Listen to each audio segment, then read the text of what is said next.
About a year ago, we released episode 466, which was an overview of your company's entire marketing strategy. It was a high-level overview of everything that you should be doing to consistently be attracting and landing your ideal clients. Well, now we're about a year later, and things have changed both in the market and with AI, and so Logan's coming on the show to talk about everything that we've seen change with all of our remodeling clients over the past year, and what we are changing to our marketing strategy to make sure that our clients are staying ahead of the game when it comes to showing up and being the company that people trust, even in this new era of AI.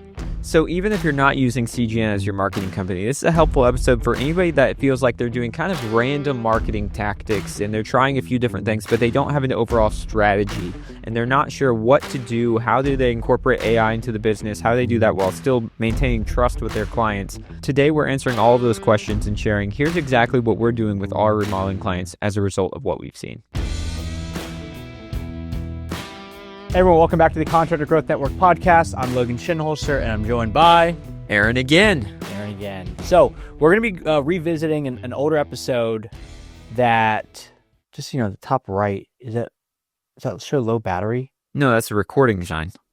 Oh, I'm an idiot. Should we start over? No, that's cool. That's a little behind the scenes for people. Oh, okay. All right, cool. All right, well, we'll keep it going. So we're going to be revisiting an episode that is one of our most popular ones. It's all like the 6 steps of like marketing your remodeling company. And the reason that we're doing this is we recorded that one a year ago. And in the world of digital marketing, it moves so quickly that it's like dog years, where like a year on Earth is like 7 years in like the digital space. So this stuff constantly is updated and changed. And there's certain things that we want to dive into that are like, hey, this stuff is still the exact same. Mm-hmm. And it probably will be the exact same for a very long time. And then these are some of the things that have updated since then. And we're going to kind of put a bit of a different spin on today and focus on how to probably make that last episode, the 466 one, a little bit easier to go through and comprehend. Okay. So am I right in thinking this is kind of like a state of the union, like the CGN's like, hey, just so you guys are aware, here's what we're seeing as far as marketing. Here's what's working. Here's our updated marketing strategy. Just so everybody's aware, working with us, not working with us. Here's what we're seeing is working best right now. Yeah, we like live in this stuff a lot, and it's a lot of like deciphering what's real, what's not real. There's a lot of like, especially like I see a lot of like LinkedIn and Facebook where people are like, oh, I fired my entire operations department, or I fired my whole marketing department, and now I just have like AI run the whole thing. And then when you like dive into it, you realize like that person's a one-person company. Like they never actually had anybody. Yeah. But it's good like clickbait stuff. But a lot of like what those tools are that they're telling you, like, oh, you could do this for, using AI. Like a lot of those things, when you actually look at it, like I would say most of the time, because I'll read through them, most of the time it's better than nothing. Yeah. But if you have some sort of operations or some sort of marketing department, it's usually going to be very generic and kind of sloppy with how it's approaching things. And it's not actually like that beneficial. It's more of a waste of time, but it's a really good like buzz, clickbaity worthy post. Sure. So hopefully today we'll kind of dispel some of those as well. Cool. Okay. All right. So just to kind of recap what 466 was, and it's the episode title or episode number, but like we reference it so much that it's kind of just like synonymous with what it. That's peak marketing. Yeah, 466. Yeah, you just know it. It's 6 steps, and it's the same 6 steps that we've always really approached this with. Is step 1 is understanding who your ideal client is, what problems they're dealing with, what they really want. Basically, it's the whole premise of like why they're going to be hiring you, and it's not necessarily that they're hiring you because you're good at customer service. It's they have some sort of problem in their home that they want solved or fixed. Yeah. Step 2 is going to be unique selling proposition. The biggest gripe I think I get from people is like, we don't really do things necessarily super different from everybody else in my area. Yeah. So a lot of it is more so, think of it as like if the ideal client avatar is like the problems that somebody's facing, you're now highlighting and articulating the solutions. So it doesn't have to necessarily be unique. Sometimes it is unique. Sometimes you do things in a different way where you're able to do things faster, or you have access to a certain type of material, or you're overall just better at design or better at project management. So it is a little bit more unique, but a lot of times it's really just showing the certainty of being able to hire you specifically for that project and then go, wow, this is exactly what I want. I'm in. Okay. So it doesn't necessarily have to be unique and different than everybody else, but it has to basically show them like, if you have a problem, we will solve it, and here's exactly how we will solve it. Okay. Step 3 is going to be all coming down to media branding. Basically, do we have the right visuals associated with what we do for work? So it starts with your logo and your branding. So, our take is kind of like the logo has to look good. It doesn't have to be the most immaculate thing. In this industry, remodeling, design, build, things that are more like restoration hardware, I don't think has like a super sexy logo. It's just an RH. Yeah. So fancy font though. Right. Great font. But like the work itself kind of carries a lot of it. So in other trades like home services where it's a lot more commoditized, then you need something that stands out a lot more. Yeah. And it works really well if you have a ton of service vehicles on the road. But if you're in the remodeling space, you typically aren't, you maybe have a half a dozen vehicles on the road. You're not going to have 50 vehicles on the road, where like having something that stands out that much, like I'm not saying it's not important. It's just not the end all be all like it would be in like a home service space. Sure. Visuals also being photos, videos, design renderings, anything that's like a visual thing that gets somebody more bought into what you do. That is the third step. Okay, so we're identifying your ideal client, their deeper problem.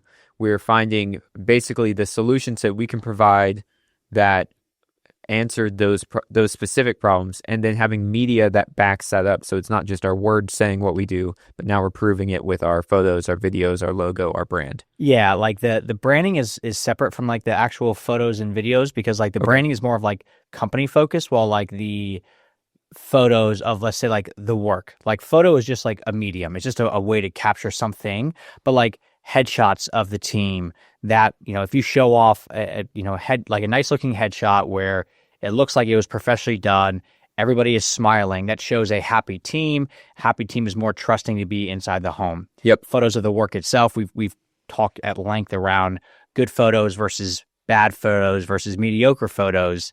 And it's almost as if like mediocre photos are like the kiss of death, because it's not bad enough that you're like, oh, I have to make a big change, but it's not good enough that's going to move the needle with anybody. So yeah. Photos are really just a medium of like capturing projects. And we'll talk more about that today, but basically it's like, we need, as a marketing company, we like in this industry, we need to have great photos to be able to then sell what you do, because the whole point is like people are going to build trust and rapport with your projects first, rather than build trust and rapport with you as a company, because ultimately they're going to spend $200,000 on their end goal first and foremost, rather than like, who do I hire to do this thing? Okay. Sure. Step 4 then becomes the website. So the website is a culmination of how do you bring everything together? How are you able to talk specifically to your ideal client? How are you then able to articulate the selling propositions or the value propositions that you do in a way that people can understand it? And then how are you actually showing off your photos, your videos, your media in a way that it keeps people engaged, it gets them excited, but also builds certainty and safety that you are the company for them to then be able to do that thing. Okay. And quick analogy is the website is like the resume for the business. So very similar to if you're going to go out and try to apply and get a new job, your resume needs to be tailored specifically to either the company or the industry that you're going after. So if you're trying to apply to a remodeling company, having a bunch of experience about how you're a line cook probably is not going to be very relevant. In fact, it's probably going to hurt, because then the hiring manager at the remodeling company is probably thinking, if they're a good hiring manager, not, oh, well, they're a line cook, they've been on their feet all day. They're going to be thinking, why would you include this? Yeah. Is this all you've done? Yeah. So it's the resume for the business, so it needs to be tailored to the actual person. It needs to highlight the specifics of what you have done. How are you able to help whatever the future company is? That kind of comes into like your unique value propositions. And then when it comes to like work experience on your resume, that's a lot of actually showing off like the photos and the videos on your website to prove you have done these things before. So there's a lot of overlap between if you are trying to get a job somewhere and you're going to beef out a really nice resume that looks good and it's clean and it reads well, your website needs to basically embody very, very similar styles of information and types of information. Okay. Cool? Yeah. Next piece is, and this is like the part that starts to change a lot more with today's day and age, is going to be traffic.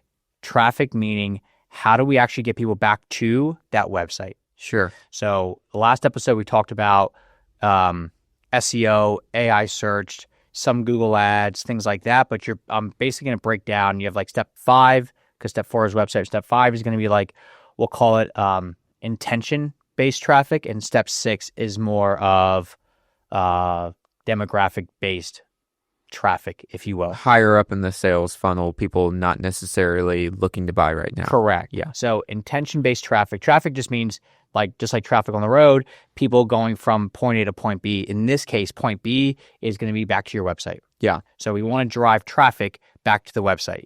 You've got intention-based, which people are actively going online and seeking either your company specifically out or seeking out a company like yours.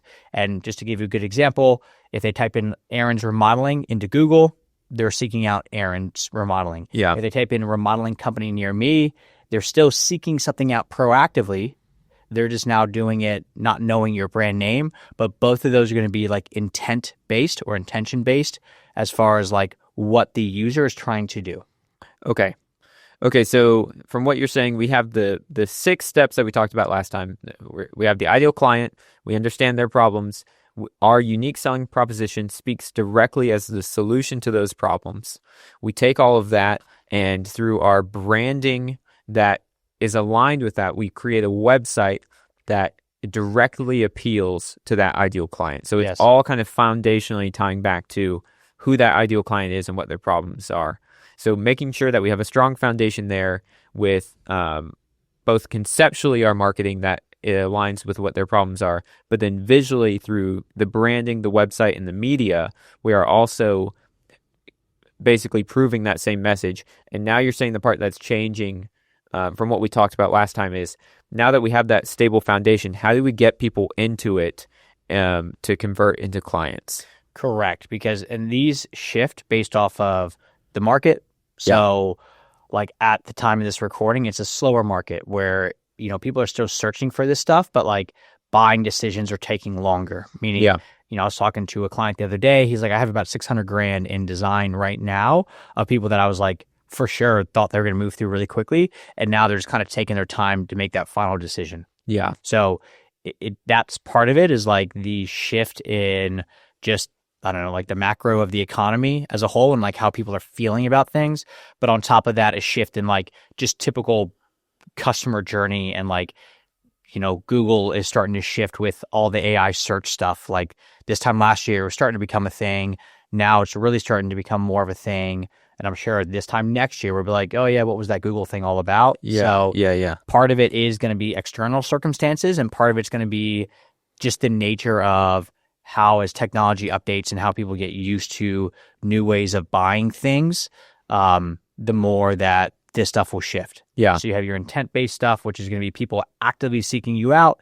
A good example of how it shifted was 20 years ago, we had the Yellow Pages. Yeah. Yellow Pages was intent-based. You went to the Yellow Pages to find a specific type of company to do a specific service for you. On the flip side, you have your demographic base, which is basically you just saying, I think my ideal clients live in this area or go to this type of website or do this specific thing. I want to get some sort of advertisement up there. Yeah, much more targeted. Yeah. Well, targeted in a way of like they're not actively seeking it out, but it's more of like, okay, my ideal client drives to and from this city on this highway every single day. So because of that, I'm going to put a billboard up on this highway. Yeah. Okay. Yeah, like you're positioning, like who you're actually looking to deliver the ads to, or the like. That is much more targeted. It's people, you have much more control over that than in the Yellow Pages example. Correct. Yeah. Yep. So that's the 6 steps that we talked through last time. Big shifts, I would say, before we go into like the repackaging of how to approach it, is really going to be the first, what's their problem? How are you able to help them solve it?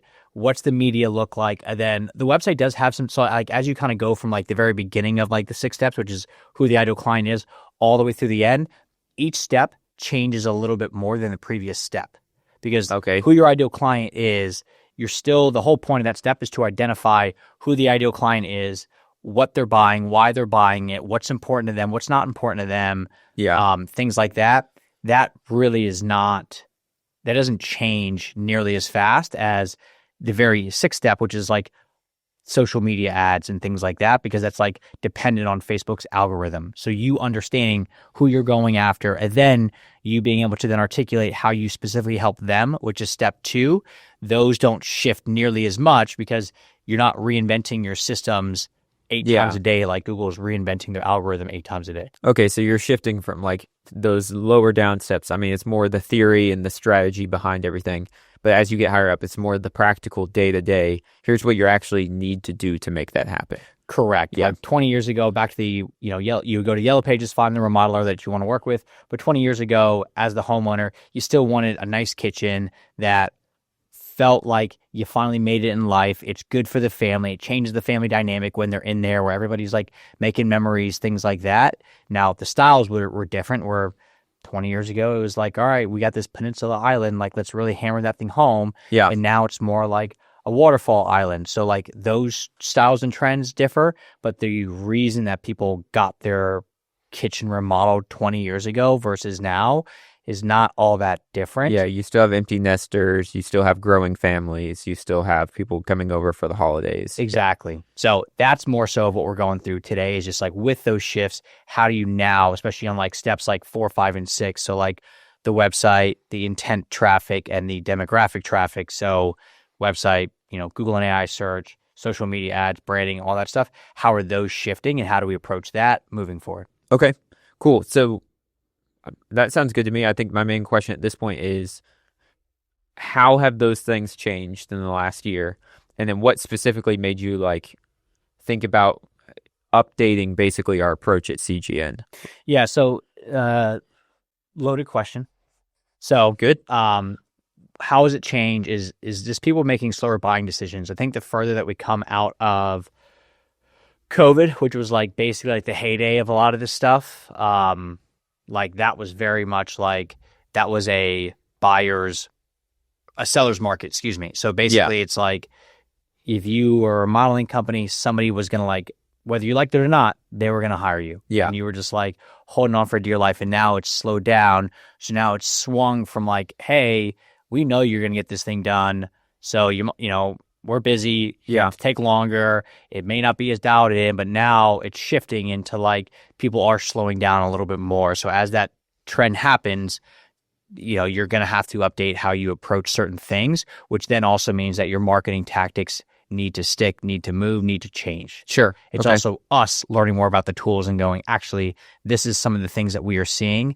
This is how you need to now update what is happening for your own marketing. Okay. So that's a big part of it, is just as like the, economics of stuff changes and like how people like buy things change, but also like now with AI search becoming more of a thing, we are now updating how we actually do the marketing around SEO and AI search and stuff like that, because that has changed. Like this time last year, I think Reddit was the big thing. So, they even have services out there now that you can hire somebody to basically go into Reddit and like kind of not spam the system, but kind of spam or game the system and try to go into like specific subreddits. So Reddit's a forum, and they have within the digital forum like subforums. So there might be like a Charlotte specific forum, and maybe Charlotte home improvement. And then I could go in there and go, oh, Aaron's Remodeling in Charlotte is the best remodeling company out there. That is a service that people will like. You can hire them to do. But as Google because Google and the AI search stuff and ChatGPT is big on this, will reference Reddit, because in their mind they're like, well, Reddit is like an open forum, very trustworthy. People, this is like more like user base. It's not anybody gaming the system. Well, marketers are great at gaming the system. Yeah. So what ChatGPT was doing for a while was saying, we trust Reddit a lot. People picked up on that, and because this is America and capitalism wins, you can hire somebody to go in and game the system for you. They figure that out, and then they totally devalued it compared to where it was at one point. Yeah. So it's like I remember years ago when I was first learning about SEO, like I couldn't understand why Google was so secretive about like how their rankings work. And like there's general tactics, but they would never tell you exactly. But that's exactly why. As soon as people know, they'll game it, and now it becomes immediately flooded with like fake advertising, basically. Correct. And then it's harder on Google because then they got to make a big shift, which costs them money and stuff like that. So basically, they're just trying to say, put out good, helpful, useful content, and we will reward the best. But they'll do their best to do they'll that. do their best. But like, there's always the ways that you can game it. There's like, things that you can go very much by the book, which is by the book is great, but by the book takes the longest. Yeah. It's also one that weathers most of the storms. Most people don't want 100% by the book. Like, that's like going the speed limit at all times. Yeah. Most people want to drive 9 miles an hour over the speed limit, where it's like, if you get pulled over, you may get your wrist slap, but you're not going 200 miles an hour over the speed limit where you're immediately going to jail. Yeah. And some people do play that game where they try to game it too much with Google, and it works very briefly, and then it tanks because either Google figures it out really quickly and just does a massive update, which they're doing a lot of major overhauls at this point, or they can specifically target your website and say, actually, it looks like they're trying to manipulate this too much. We're just going to go ahead and basically give them like a blacklisting of saying like, we're not going to show you in Google anymore until you make all these fixes and appease us. Okay. Which is like way worse. So for the remodelers listening to this, like what practically would need to change for them? Like is it more of a change that you're saying like we need to worry about internally, like our SEO department, they are making changes? And like for a remodeler listening, like still find a marketing company in SEO, or should they be doing something entirely differently at this point? Well, a lot of this, and this is like what we've been shifting more into, is like the whole like showing off the work that you're doing and basically leaning into that first and foremost. Okay. So it's like I was reading a study that talked about why does AI writing sound like AI? And when everybody thinks, well, why do you think AI writing sounds like AI? To me, it sounds like AI because it says a lot of generic things that aren't really true, but not necessarily wrong. And it has a lot of similar cadences. Like you have the example of like, you're not doing this, you're doing this, and it's not this, it's this. Like I've seen a bunch of stuff with that already. Yeah. Yes, it's a lot of that. So a lot of people think it's like the word. So it uses like the words like, it has to earn its place, or like, let's delve into this thing. Yeah. And that's like a minor part of it, but it's not the words themselves. It's the consistency that AI puts into things. So every sentence is like 10 to 15 words every single time. Yeah. But a human writes where one sentence could be 5 words and the next one could be 30 words. Yeah. So there's a lack of like variability in like sentence length that is part of it. They also, like what most humans will do is most humans will use like a couple phrases repeatedly. AI tries not to repeat those phrases. So they basically find a bunch of different ways to say the same thing. So everything feels too smooth, too even. Humans also like do a lot of like, they want you to infer things. So like, they want you to like visualize. So if I said, when Aaron walked into his kitchen, he was proud. That's what a human would say. But what AI would say is when Aaron walked into his kitchen and he saw what was in front of him, he stood taller, his chin was up, and his chest was sticking out because he was proud. Yeah. So what AI will do is it will try to articulate the emotion too much and not leave it room for human interpretation.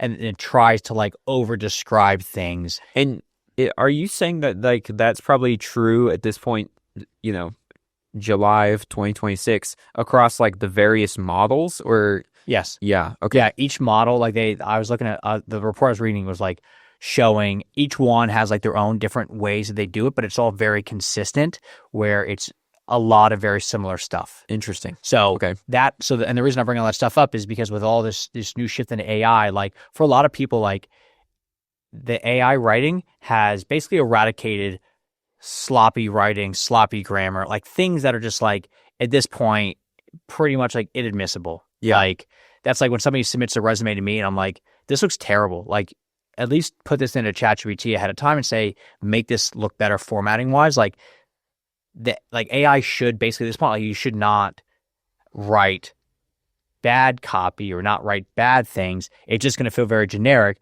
but it shouldn't be like, wow, how do they like totally misuse this word repeatedly? Yeah. So that goes away. But with now everything being easier to use. Now we need to lean into the more human side, and the most human way of doing things is going to be actually showing off the things that you've actually done.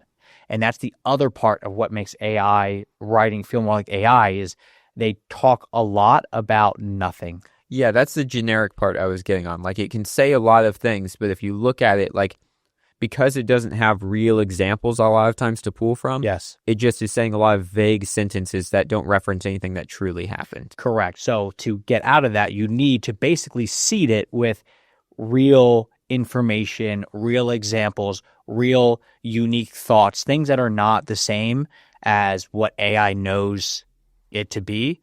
That's how it can then take your thoughts and then write, and then you set the various stuff up, but still write it where it's like, okay, this is fact-based. It is saying the word delve. It is saying this had to earn it, but now it's actually showing proof, and it gets humans more bought into actually going, okay, even if this was AI written, because it uses an M dash or it throws a colon into the middle of a sentence when it very easily could have just done like a list, it still now is going to feel more emotionally like charged, which is what you want. Yeah, I feel like less people are like extremely strict about it can't be written by AI, but more so like, I don't want it to be lazy. I don't want it to be inaccurate. Correct. I don't want it to waste my time, which is what often that's what you think of when you think of written by AI. Correct. Yeah. So what is now happening, and the best example I can give you is like the reason that like step one is ideal client avatar. Like when we talk to that about a client, like the best way that you can go about this is what most people will do is they will go, let me think about my ideal client avatar. It is somebody that lives in this area and they're about this age and they're this income level. And it's usually just a bunch of generic stuff. Yeah. Like you do what you think you're supposed to do. And I was like talking to someone last week and I was like, yep, we're going to dive deep in your ideal client. She's like, oh, I've done this so many times. I already have it. Like I already know exactly who my ideal client avatar is. 100% of the time that I've done this with somebody where they've already come in with like, I already know all my stuff.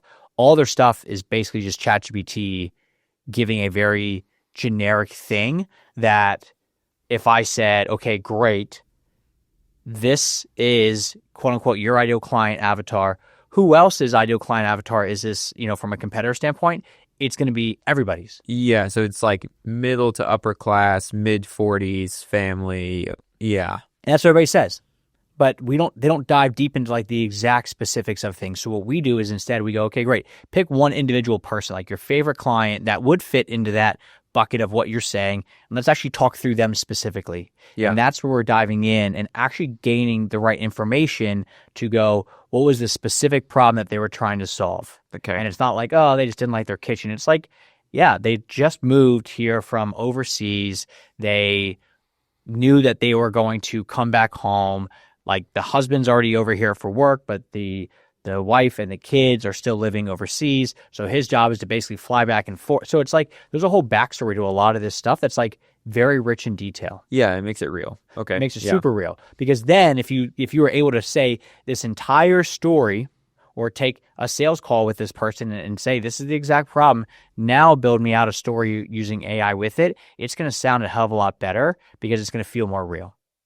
So the projects are really the heart of what we've been focusing on over here, where it's like, great, how do we first do something that AI can't do? And that is basically proving that you have done specific projects in specific areas. Okay, so what I'm hearing from this from a remodeler, the things to me that are more important is having a specific ideal client, not a generic one, but literally maybe a past client that I've worked with, identifying them specifically, and then highlighting my past projects, making sure whatever marketing I'm doing, whereas previously you could have a blog about pricing information, like now the main thing that's going to help you is standing out is showing, here's a specific project I did in a specific area for these specific people.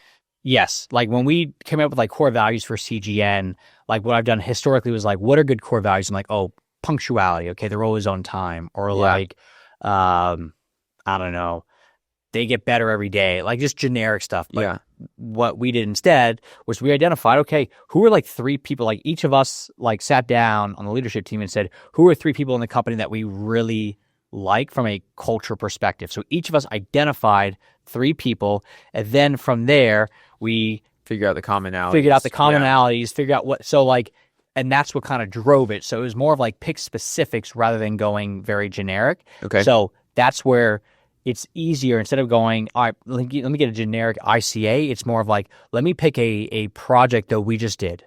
And what we're going to do is we're really going to dissect all the different elements of that project. And it has to be a project that, on paper, on a perfect world, it's for a client that we like. Yeah. It's in an area that we want to be in, and it's for a type of project that we would like to do more of. Okay. What happens sometimes is people will pick their ideal client is like a needle in a haystack. And it's not that you have to pick somebody that, oh, well, they came in from the internet and they came in from this way.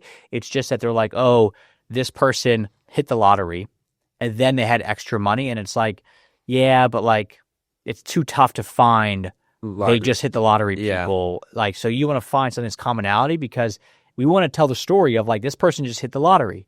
And then that exact story is going to appeal to other people in the area that have also hit the lottery, which is few and far between. Yeah. So you're trying to find like the commonalities in your market, like ideally. Yeah. Yeah. It just has to be like perfect world. It's going to be for somebody that was cool to work with, somebody that lives in an area that you want to do more work in, and is for a type of project that you'd like to do more of. Yeah. Just saying, not doing like, oh, this person, we did a killer powder room, but I really want to focus on home additions. Yeah. Because their thought processes are different.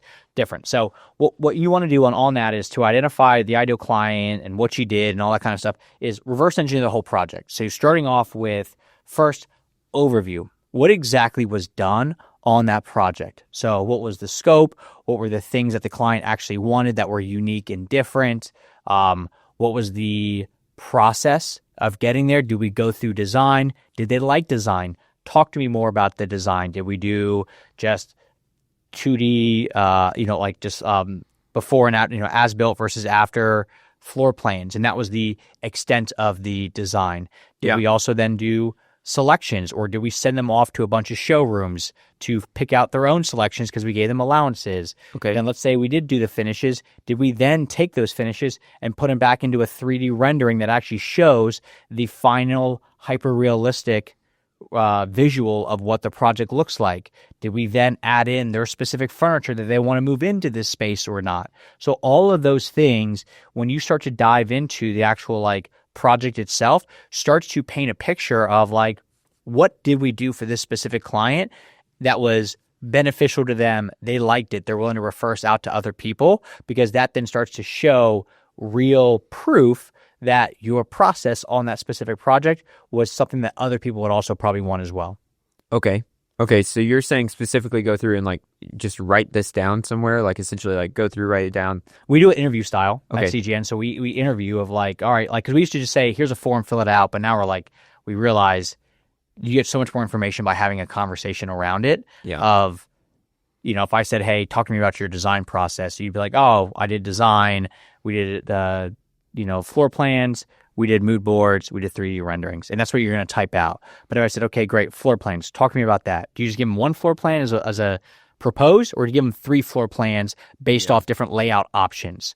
Yeah. Do you then, is it, some people do floor plans where it's like an actual like 3D walkthrough that's like already created. So it's not just a floor plan, it's like actual render, so like there's different ways of doing it. But basically all you're trying to do is capture exactly how you did it for this client and go, okay, great. As you went through this process with this client, did they explicitly say, I like this process, or is it more of like just hoops to jump through? Okay. And most people are going to say, hoops to jump through? Opposite. Most people like the process. Most homeowners liked going through design once they got through it, as long as it was a good experience. I see. Okay. So basically it then goes, okay, great. Like, did they like being able to pick out floor plans? Did they like the way that they went through finishes? Did they like how they went to your showroom? And if they go, yeah, they actually did, the next question is, do other people like that as well? Yeah. And then that's how we start to kind of build up, like, what are the things that you're doing in your business that we need to talk through? Because we're basically just finding patterns, but like the design portion of it is a really big part of it, because it shows how your brain thinks and what life will look like if you are the client. Okay. With that, so now you kind of have your overview of what was done, just from a conversation standpoint. We then have started to dive through the actual step-by-step of either the pre-construction process, whether that you did in-house design or you worked with an architect, and at which point we'll say, great, Did that architect provide renderings? Or did you then have to do some sort of professional service agreement where you had to do like an actual like scope and deliverable list with the architect? So like all we're trying to do is just understand how you work with that. So you're building up this like whole experience of how the actual project went. Then what we want to talk through is your actual photos of the final project. And with the photos, that's step 3 of what do we actually do here on this project? Like, I want to see the photos. We have a whole thing on like how to take good photos versus bad photos, but basically the better the photos are, the easier it is to then market that project. Yeah. Better being, yes, it's got to be right angles, right lighting, but it's also like, if this is a boring ass project, it's going to be tough to make that thing sexy, even with like the best. Yeah, the best staging, the best lighting, best photographer. Yeah, like you can make it look better, but it's like back to that resume example. Like if you've never done any sort of job that is relevant to the role that you're trying to apply for, you can kind of dress up how like you being a camp counselor would help you in enterprise sales of like you led a bunch of people, but like at some point somebody's going to see through that and be like, you were a camp counselor. Like I'm just going to call a spade. You're probably a great camp counselor. Yeah, yeah. And if it was all about, if I was hiring you for a different role maybe, but like I need you to be a killer and like be able to cold call and like get out there and pound the pavement, and none of what you have done speaks to that. Okay. So we need to make sure it's still relevant, but with the photography, having great photos that actually you're able to show off the things that you were proud of on that project that were also very important to the client themselves. Mm-hmm. So an example of that, I was talking to somebody else, somebody who just signed on with us, is they are not in-house design. They do in-house drafting, but they have somebody else that does the design. We were talking through an appliance garage. An appliance garage was simply just a cabinets that you click it, it lifts up, and you had basically just like a strip of outlets that you could have all your appliances on. But when you're done with the appliances, you close it back off so it doesn't look like your countertop is littered with appliances. And we talked through, okay, great. You just have like a very like stand back in the corner and just kind of have a photo of that. But like, how big of a deal was that to the client? And they were like, oh, they really wanted the appliance garage. They do a lot of cooking. And I was like, okay, great. On top of that, in my personal kitchen, if I plug in 2 appliances at the same time, my breaker is going to trip. Mm-hmm. I was like, did you guys think through that at all when you did this? And they're like, oh yeah, like you could plug 6 things into, like 6 hair dryers into those things and they'll all stay right there. And I was like, okay, that now is showing that you think through things that maybe other people are not going to think through. But by you doing that, what you are doing is selling the idea that you're going to think through a lot of the problems that the homeowner may face, and you're proactively getting in front of it. But on top of that, we don't want to just have like a write-up that says, oh, by the way, we had this thing called an appliance garage. You still want to, as best as possible, show off a nice photo of that appliance garage, and then say, we create an appliance garage where you can have 6 hair dryers plugged in if you wanted, although we wouldn't suggest it. And then it talks a little bit through, we set it up where we have an extra breaker and this and that. So if you're now cooking for Thanksgiving, you could have 2 mixers running in, I don't know, an air fryer, at all at the same time without worrying about, is it going to trip downstairs? Okay, so I'm hearing like you're getting a ton of information, and maybe you're getting to this, but like, what are we doing with all of this information? Because it, like, I could also say it's being overwhelming. Like we're talking through the design process, the pre-construction process. Are you saying like we need to inform future clients of all of this information, like make sure they have all of this detailed understanding?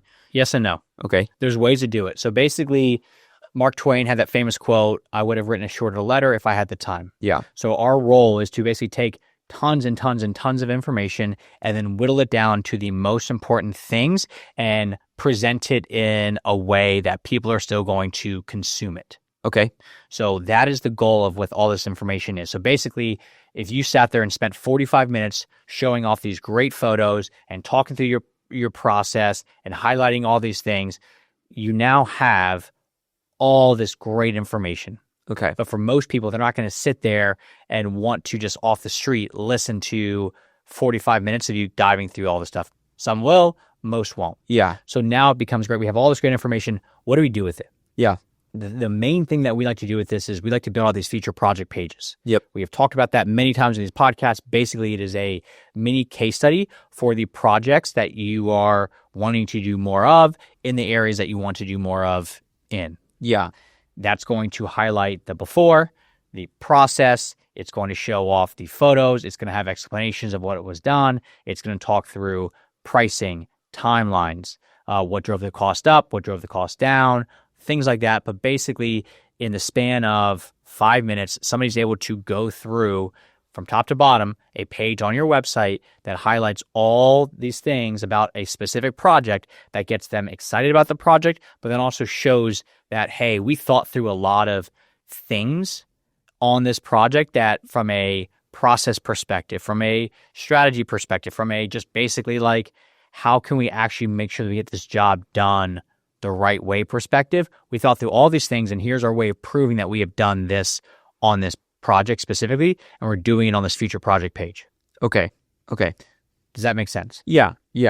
Okay. Condensing it down to a single page that tells the story of the project. Yeah. And making the page beautiful, making it exciting. Like that's the biggest thing, is that you can have all this information, but if it's not formatted correctly, or if it's too much information, it's not the perfect balance, nobody's going to want to stop and read through all that stuff. And it starts to become, it's like Steve Jobs' whole thing was like, function follows form, meaning the iPhone looks beautiful and it's simple. And as a result of that, more people are more likely to use it. Then it's all about what's the use case for it. Okay. Versus, PC, which is like you get customized and do all this nerdy stuff, but vast majority of people aren't going to. Yeah. Like most normal people are going to be using an iPhone at this point, not like a Notebook 3, because of like how simple it is. Yeah.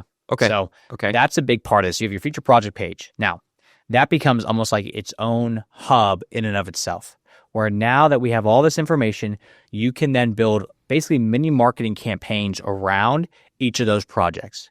So let's take the same example we talked through, which is they have an outside interior design firm. Okay. They have they're remodeling the kitchen. They like to cook. They have an appliance garage. They also have, we'll call it like a cool, like another special thing on this project was they did like an island that has a breakfast bar at it because the people have 2 young kids. Basically, you have all this information. Now, to actually be able to build out a campaign, what we want to do is you go back to the idea of intent-based versus demographic-based marketing. Okay. Intent-based marketing is somebody that is specifically looking up something or someone to do that service. Our goal is to basically take the information from that project and make sure that we can either write blog content or write copy on the website to then explain what was done, and this is separate from the feature project page, that will then drive people from, let's say, Google to that feature project page. So even though that copy isn't on the feature project page, it's on a different page, which would be you could take all the information from that, because some of that, let's say like the appliance garage. Yeah. Like a lot of people know what appliance garage is, but not everybody fully understands what it is, things like that. Yeah. So what you could then do is based off that project, you could talk through, have a blog that talks all about appliance garages. And it's all about what is an appliance garage, how do they function, what's realistic, what's it going to cost, are there any like specifications for what needs to happen for it? So you're going to have a whole blog all about appliance garages. So now what ends up happening is people that are trying to seek out information around like, hey, I want to have this, this, and this, and I want to have an appliance garage with it. If they want to look up anything relating to appliance garages, they're hopefully able to find your blog. But what it's also doing is it's also proving to Google that you are more of an expert on specific things relating to your industry. So if you're remodeling a kitchen, you would want to have a blog all around appliance garages. One's all about types of breakfast bars, one about appliances as a whole, one about flooring options. So basically what you're trying to do is prove to Google you know about all different facets of whatever topic or whatever service it is that you're trying to sell. It's called topical authority. So basically you're showing full authority over a specific topic. Okay. So it's not enough to just do the one page. You need the whole site to kind of reinforce that, like, your voice is worth listening to. Correct. Okay. And you're trying to prove it. Now, Yeah. what is starting to shift is you have your intent-based pages on your website, which are things that are like geared around kitchen remodeling in this area, kitchen project done in this specific area. That is like a feature project page is geared around like, hey, we did this service in this area. So somebody who's going to Google and typing in this service in this area, Google's pretty likely to show a page like a feature project page or a specific service page relating to that thing. Okay. That's going to be one type of page. Then you have other pages. One's called like an informational based page. Basically, you're just providing information, but the point of that page is to just inform or educate somebody, not actually get them to then buy something. Sure. So if you're writing all about appliance garages, what works, what doesn't work, the styles, whatever it is, you're writing that not to say, hey, this is all about an appliance garage. By the way, buy my stuff. You're basically just saying, this is like, let me inform you of like what this thing is. And then point them over to like an example of when you've done it? 100%. Okay. So in that blog itself, let's say you had 2 different feature project pages that had an appliance garage in it. You could talk through in that blog like the different styles. And maybe you say, hey, for style A, we do one single appliance garage where it's basically you can have all your appliances in one section. And then you're going to say, hey, as an example, here's a feature project page or a feature project that we did that actually had this in it, and you can link over to that page. So if they want to explore more, they can do that. But maybe style B is you have a bunch of smaller appliance garages hidden throughout the kitchen. Sure. Because you're not going to like, you have like your golden triangle. Like you're not going to sit there and have like 4 air fryers next to each other. Maybe you have one in each corner for whatever reason. If you have that style on a different project page, you could link over to that one as well. Okay. So you're still trying to draw people into your website, but then get them over to like what we call as the money pages being the things where people are likely to then turn into an actual lead. Yeah. But that's part of what the blogs have always been meant to do. But now that AI search is becoming a bigger and bigger thing, there's less people that are actually going to the blog. Mm-hmm. So what it used to be is they go to Google, they say, what's an appliance garage? They see, your post right there. They click on it. They go through the whole page and there's that. What is happening now is ChatGPT or AI overviews or Claude or whatever it is starting to summarize those things already for people. Yeah. So if they have their question answered, there's no reason to go. There's no reason to go there. So then what needs to end up happening is if you still want people to go to your page, which is still very beneficial from like a authority standpoint, then what ends up happening is you need to be able to provide information that is harder to just be simply summarized by ChatGPT or AI overviews. Okay, what's an example of that? Styles of appliance garages with visuals associated with it. Great. Okay. Because in an AI overview, they're not going to show a bunch of photos of like different styles where it's this like, so you need to basically have it where it's like less likely that it can just simply summarize your life away and actually show a better version of what that could be. Okay, so like a bad example would be how much does a kitchen remodel cost or how much does a specific thing cost in my area? Because that could be a little blurb. But if I'm looking for style examples, what I'm actually wanting to find is like photo description, photo description, photo description. Yes. Now, here's where the nuance comes in, and this is where it's going to make it confusing because you're going to go, well, you just told me not to do that. Oh, boy. Different types of articles mirror different, like think about BuzzFeed.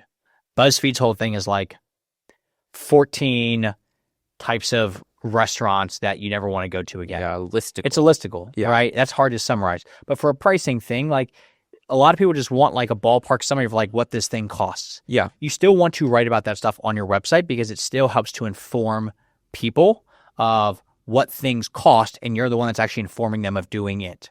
Okay. Now, on that page, you would love to be able to have, like, yes, you have a summary, but the idea would be that if you have the summary that gets listed in AI overviews, it would then have like, hey, here's the actual like link to this page, and people click on that link to go to the cost page.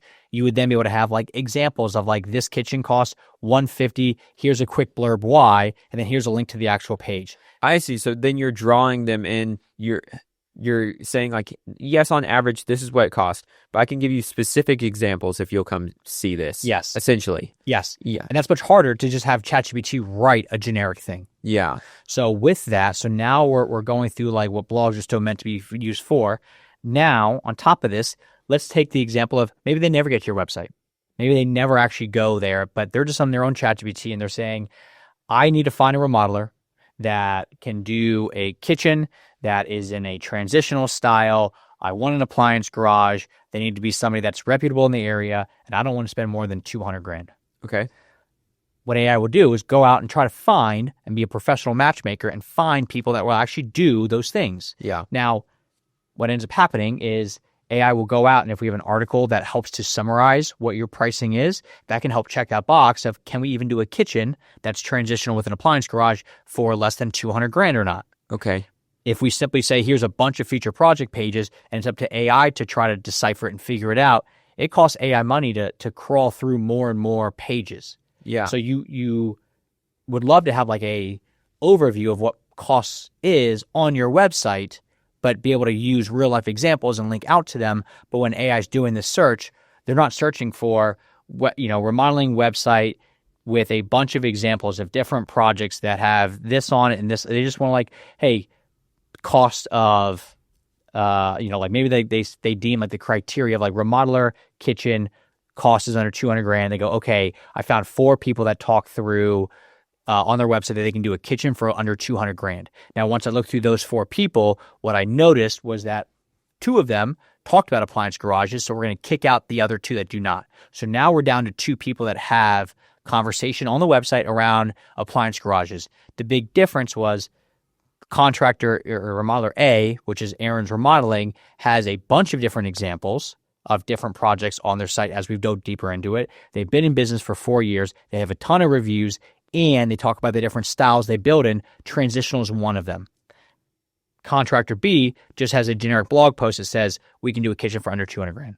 Okay, so it's kind of a dance you're having to do here with giving the right amount of information in the right way to make sure that you're getting people back to your site still. Yes. Yeah. So you still want those feature project pages because ultimately those are still going to be the things that they're going to go there and like ooh and ah about. And like, and in this industry, it still very much is a slower sales cycle. Like, you're not going to go to somebody's website and go, damn, that looks good, I'm calling them right now. You're still going to like come back and forth like over the next couple months, like as you're slowly deciding. And there's going to be some instance in your life that you go to somebody else's kitchen and they go, wow, this is amazing. Let's just pull the trigger. You've been looking at this person's website for 4 months now. Let's pull the trigger. But you need to basically take the information that we had in that 45-minute interview in the project, build out a project page, but then build out a bunch of other helpful pieces of content that will then align with what other things people want to know about. Okay. So, and we're even getting to the point where there's like a type of blog post that's called like the job that needs to be done. And what that is writing about topics that people may not explicitly be searching for in Google. So a concept of that would be, you are going to Google, you're going to type in, what does a kitchen remodel cost? Okay. Would that be a realistic search that you would type in? Yeah.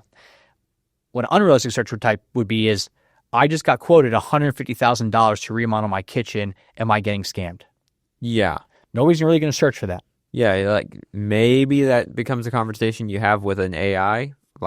And that's the thing, though, is AI, when you write these other types of blogs, it's basically saying, we know people are not specifically going to be seeking this thing out, but we're going to actually help to educate people on these topics. And basically you go, hey, look, you don't know if you're actually like, you're not going to search for this thing, but ChatGPT saw that you wrote this. We actually have a relevant article that talks about what should happen in a $150,000 kitchen.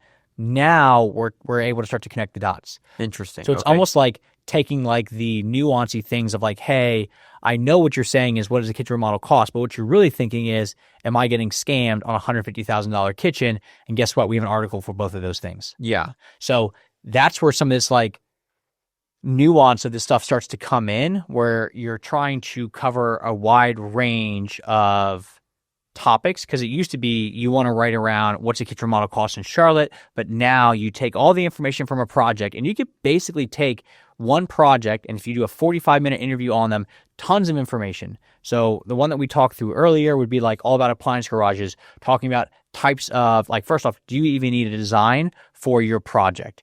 Next one would be, what types of designs are beneficial in the remodeling space. Or, hey, I have an interior designer. Can I hire a remodeler on top of that? Like, there's a bunch of different subtopics that you can cover within the actual conversation of that 45-minute piece that starts to like really show, all elements of what went into that kitchen project. Okay.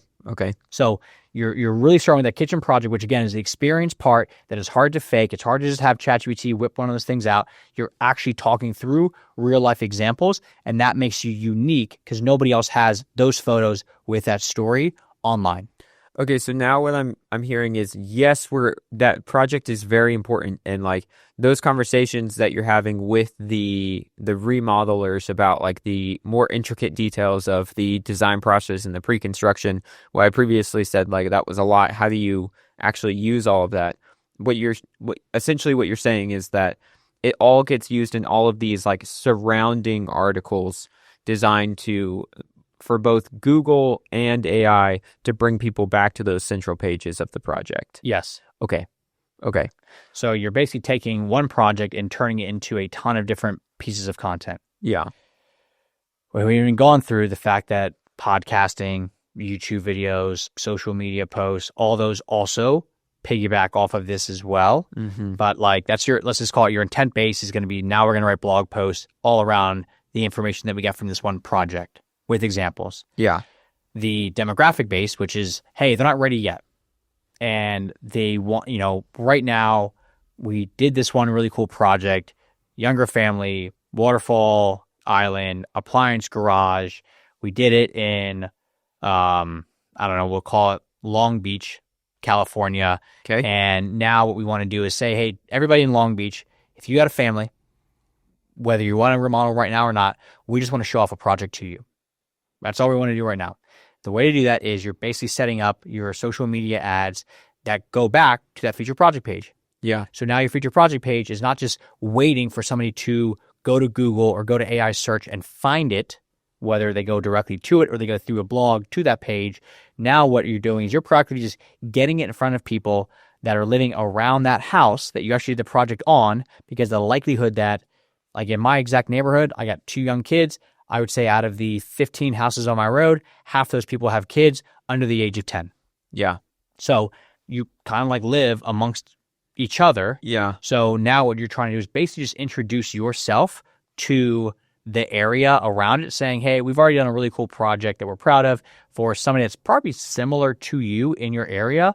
Instead of just saying, hey, we just did this, buy our stuff, all we want to do is introduce ourselves to you. But instead of saying, hey, we're great, just saying, hey, let me show you off a project that we have done in your area. And what are the various ways of doing that? Like we've talked about blogging for the intent based, but like what practically, like how are you seeing is the best way for them to get those projects in front of the neighbors? Social media ads are going to be the easiest way to do it. Okay. So basically what ends up happening is the difference of like social media versus radio or TV is, first, you have a lot more control with who's actually seeing it on social media. Facebook is a much better collector of information rather than NBC. Yeah, almost too good, some say. Yeah. So they got in trouble for that at one point.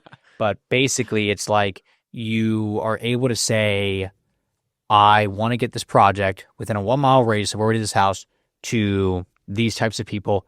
Meta can do that for you. And they can send people directly over to it and show off those projects. Like we just did this with a client of ours.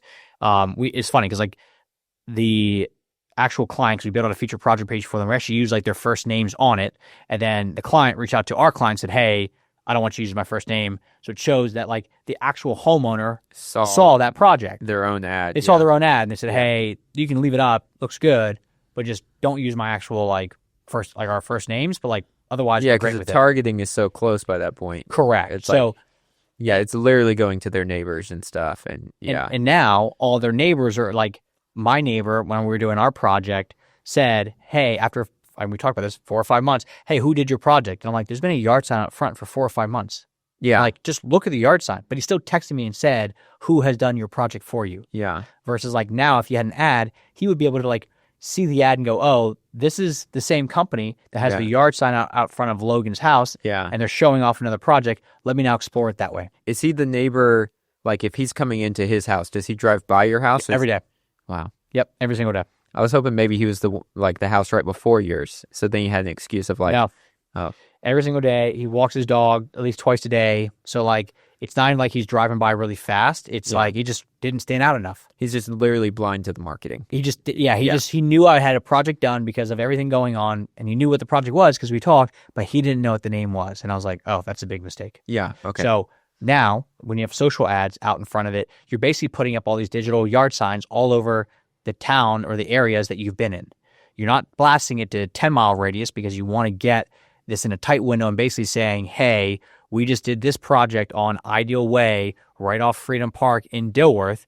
And if you live off Ideal Way, you're definitely going to look at that. Yeah. And if you live off Freedom Park, you're more likely to look at that. And if you live in Dilworth, you're still likely. You're still likely. So it's basically goes from like hyper targeted to basically like, hey, if your name is Aaron and your wife's name is Tori, we got a project to show you. Yeah. And you're just like, whoa, that's too specific. Yeah, I don't care for that. Yeah. So, but that's the idea is you just want to introduce yourself in front of people and say, this is a project that we've done that we're proud of. Okay. And as you get more projects in different areas, you can just set this up again. And it's just like a constant, like adding more and more and more to show, hey, we have done more and more and more projects in your area.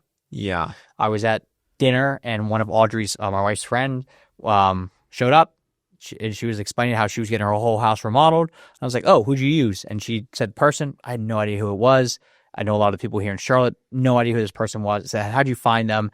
And she's like, well, their yard signs are all over our neighborhood. Like they've done so many other projects for other people like us. And I was like, oh, did they also like design it? And she's like, oh no, we went through an architect for that. And I said, oh, did the architect like recommend them? And she was like, yeah, but like we just saw the yard signs. So I even tried to give her like an out of saying like it was actually a referral from the architect. Yeah. But it was the architect basically validated the yard signs.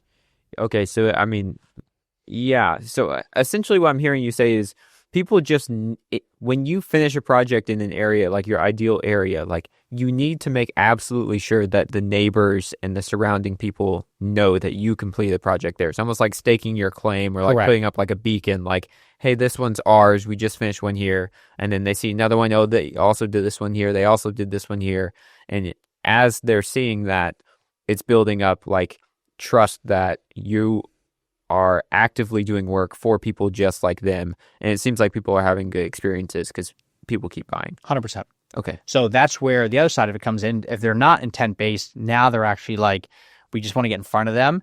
And again, it's much easier to show off the projects rather than doing it from a lens of like, hey, I'm Aaron. I own Aaron's Remodeling. We're great. Yeah. So that's the big difference here is that the intent-based side of things and the demographic-based side of things is flipping way more into, in the world of AI. I mean, AI or not, people still want to see the projects because like, once I remember like we had a client early on, it was like one of the first remodeling clients who was like, yeah, the first thing people want to see is they just want to see my work. Yeah. And I was like, okay, I guess that makes sense. So we kind of built stuff around that. And then lo and behold, a couple of years later, I was like, oh, this is like a really big deal. Yeah. Because this is not like, I was used to the pond world where it's like, they still want to be excited by pond work, but like pond work is so foreign that like, it's kind of hard to like decipher bad pond work from great pond work unless they're side by side. Yeah. People are less hip to like current design trends with ponds and what makes a good pond versus a bad one. Correct. There's not an architectural digest for ponds. But people are so used to great, remodeling versus okay versus bad that now the bar is a lot higher. So it makes it a little bit different. So the projects themselves, you build out these mini campaigns. So when you now launch a new feature project page, you're then able to write a new set of blogs around it. You're able to launch new social media ads around it. If you are running Google ads, because that's something that we've started to have to do because as things have slowed down, we need to now drive more traffic to websites on top of what's already happening. We also want to make sure that like we're articulating the elements of what we do, what clients do on these projects onto the landing pages for Google ads, things like that. If you want to get creative, you can write emails out to past clients that are basically saying not, hey, 4th of July is coming up. Here's like 10 barbecue chicken recipes. It's like, hey, we just did this really cool project. Check out the check this out. Like, show a couple of photos in like the actual email, but then link back to the feature project page. You can do mailers that are like actually being sent out to past customers, but also mailers sent out to like sphere of influence people saying like, hey, we do a lot of aging in place. You're a OT. We just did a really cool project for our client that needed a safer space, but didn't want it to feel like the VA stepped into their home and did their bathroom.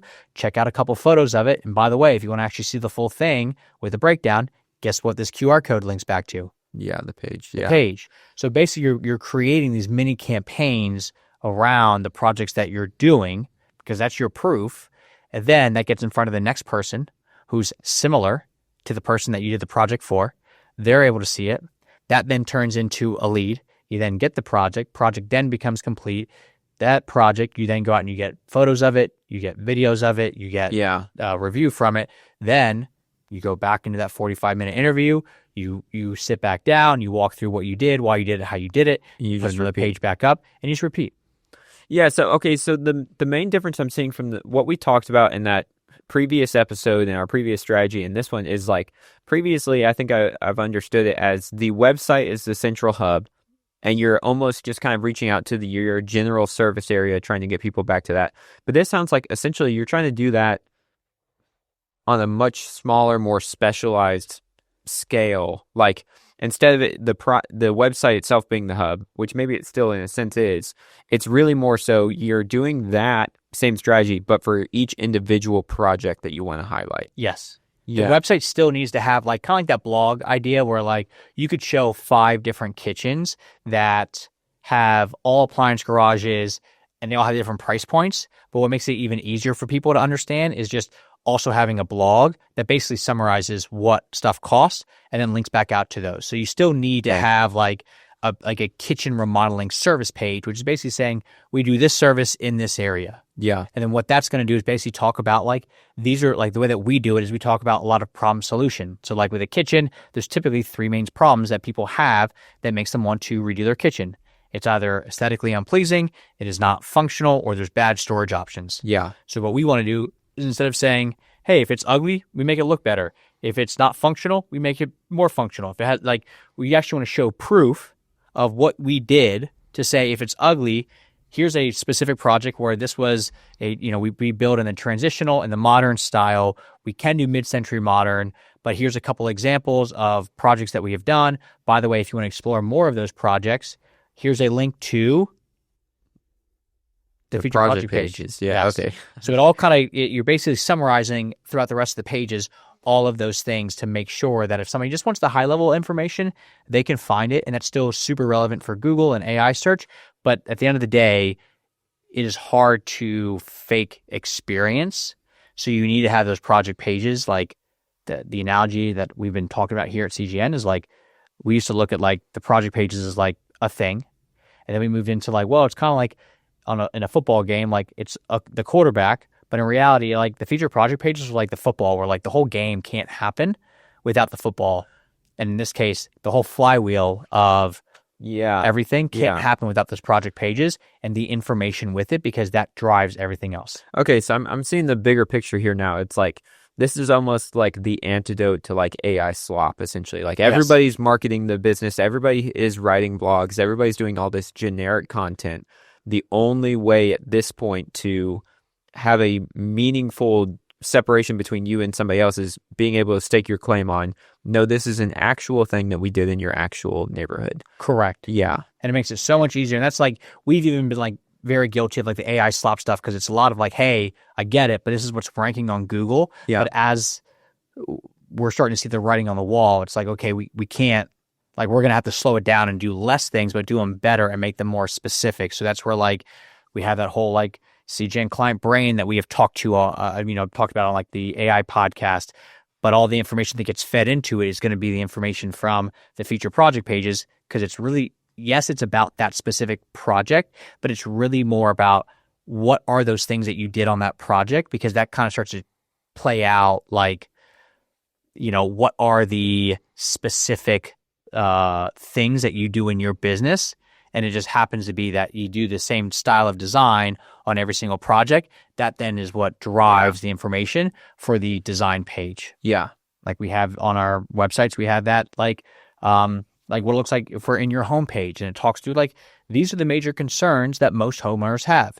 It's going to be going over budget, going over timeline, poor communication, poor quality of work, safety and cleanup issues. And basically, instead of just saying, we know those things exist, trust us, we got it, we're actually saying, if you're afraid of budgets, this is how we operate. First, we have a very detailed scope of work. Second, we do this thing called fixed price contracts. Third, like if there is a change order, we will explain. So it's like basically saying like, this are the major things that we know that you're going to be fearful of, because yes, you want this very expensive top of Maslow's hierarchy of needs thing, but you're basically sacrificing the very bottom level of Maslow's hierarchy of needs, which is like safety, security, shelter. Like you're basically saying, come into my home to build me this beautiful thing, but I want you to take sledgehammers to the walls and basically mess up my way of living. So we need to still sell the sexy thing at the top, which is the end result, but we need to build uncertainty at the bottom to say you're basically sacrificing your own peace of mind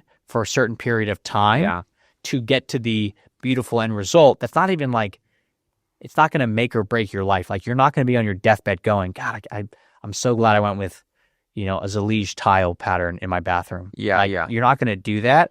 But if that thing goes poorly, you are going to think of like, damn, I wish I would not have those 3 years that it took to redo my kitchen. I wouldn't have taken 3 years. I wish we just didn't do it at all. So you're basically trying to prove both ends of getting them excited to do it, but then backing it up with like, and this is how we will build certainty that we are the right person to do it for your project. Sure. But you need both. But what most people do is they do a very generic bottom level of Maslow of just saying, hey, we're really good at this stuff. We communicate really well, but they don't actually have any ways to prove it. And they're also not getting people bought in at the very top of the pyramid to say, by the way, this thing is worth it at the end because this is how beautiful your kitchen could actually look. Yeah. So the biggest shifts here are going to be focusing, especially with like the way that people are buying today, is one, getting way more into actually showing off the real work with the backstories to it and then building off campaigns around it. And then two, making sure that because people are taking longer with decisions, like we are starting to dive more into sales process. How can we then infuse these feature project pages into the actual sale? Okay. Like we have a whole podcast that talks through selling using your website. And it's this exact thing of saying, instead of giving a ballpark of 200 grand over the phone, say, hey, can I show you a page on my website? Hey, you see that kitchen right there? That sounds a lot like your kitchen. Yeah. That kitchen's 200 grand. Yeah. But now it's associating a whole story and photos and visuals with 200 grand. And it makes it much easier to truly understand, oh, this is why it costs what it costs. Yeah. So you're just shifting a little bit of like what needs to get across, but you're really just leaning into experience and being able to properly articulate the backstory to all this stuff. That then drives the rest of the marketing. Okay.